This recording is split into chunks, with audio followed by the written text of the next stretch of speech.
Сәлеметсіздер ме балалар? Біздер бүгін зерттеу жұмыстары жүргізетін боламыз. Енді бірақта ең алдымен біздер қауіпсіздік ережелерін сақтауымыз керек.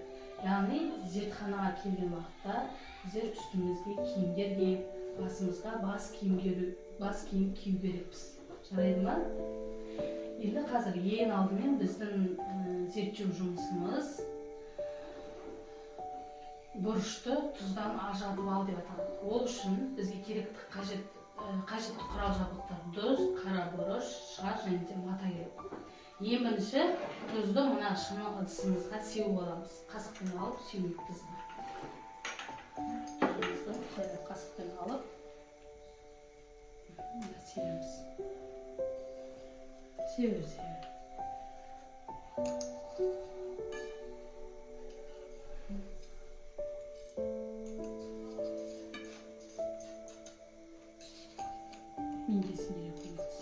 Ал қара бұрыш себеміз. Шамалы жайлы. Қара бұрыш себейік. Жарайды. Хотя мы шамалы себейік. Қара бұрыш.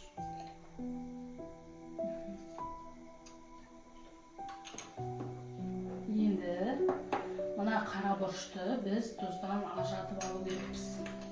Ол үшін қазір шарды мына матаға үйкелейміз.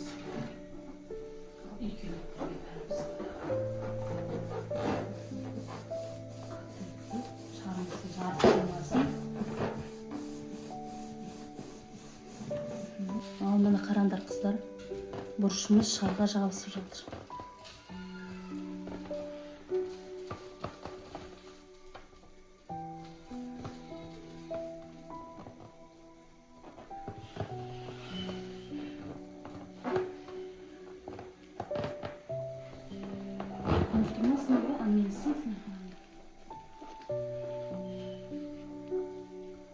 Мінекей, бұрышымыз шарға жабысып қалды, көріңдер ме? Осылай біздер бұрышты тұздан ажыратып аламыз. Балалар, енді біздің келесі зерттеу жұмысымыз мұзды жару деп аталады. Қазір қандай жыл мезгілі? Көктем мезгілі. Енді көктем мезгілінде күн жылынған соң бізде өзендегі, көлдегі, теңіздегі мұздар жарыла бастайды. Енді біздер соны зерттеу жұмысында бақылап көрейік, жарайды ма? Ол үшін бізге керекті құралдар: су қажет, көк түсті бояу қажет, балаларға арналған присыпка дейді, осы қажет, сосын сұйық сабын және де мақталы таяқша. Ең алдымен біздер мына суымызға көк бояуымызды араластырып аламыз.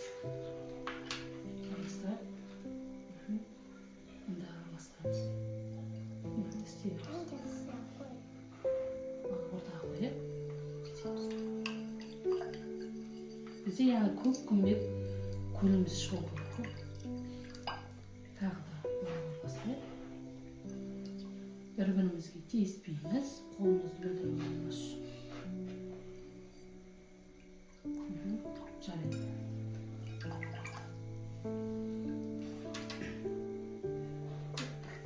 Енді біздің қараңдар. Мынаған біздер қазір мына присыпканы себетін боламыз. Яғни бұл біздің мұзымыз. Бізге себе қажет. Қатты шайнап басып. Бұл мұз жару деп аталады. Біздің зерттеу жұмысымыз. Балалар, сендерге ұнады ма?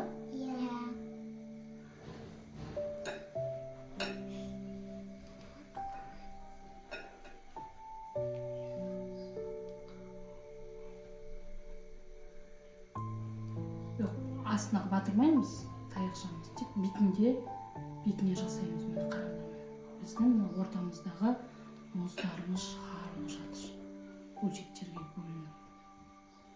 Көріңдер ме? Қандай тамаша көрініс.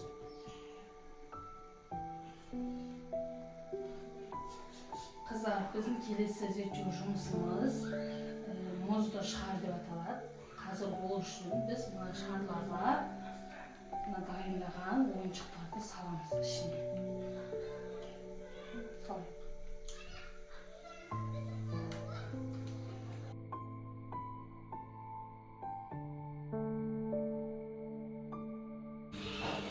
өшіріп ал суыңды.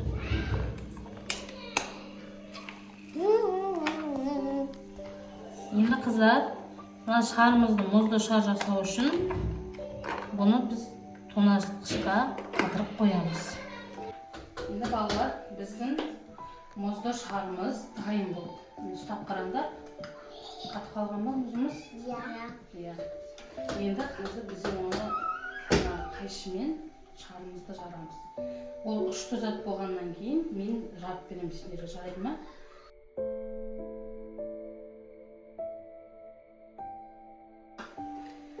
Яғни балалар, бізде мұз үстіне тұз сепсек, жылдам тез еритін болады. Сол үшін тұзымызды мына мұздың үстіне себеміз. Себеміз. Молар, бетіне істе.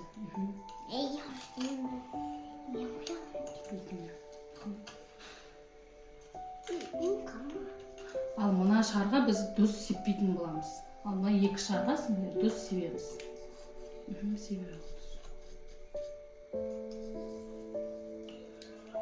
Бетіне сеп.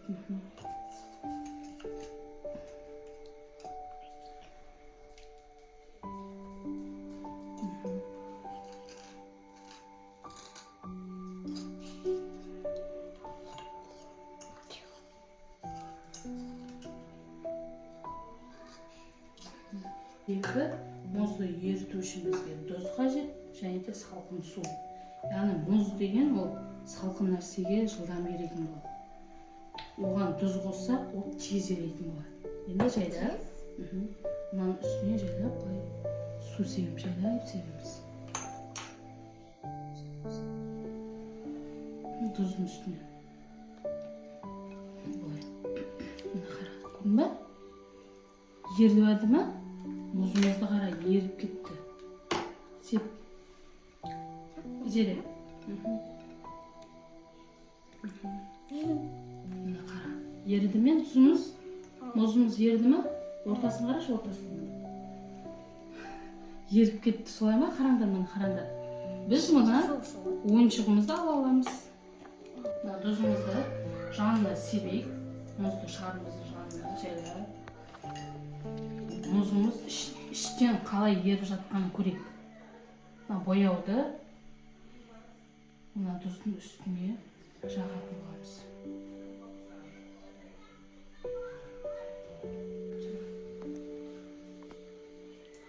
Ал Зере, көрдің ме міне?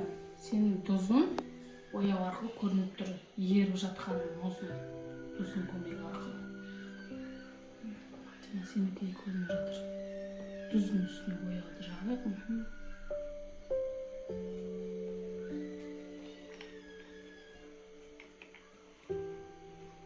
Енді қыздар қараңдар. Біздер зерттеу жұмысында нені анықтадық? Мұзды нені көмегімен жаруға болады? Мұздың үстіне не септік біздер? Мұздың үстіне не септік? Тұз септік.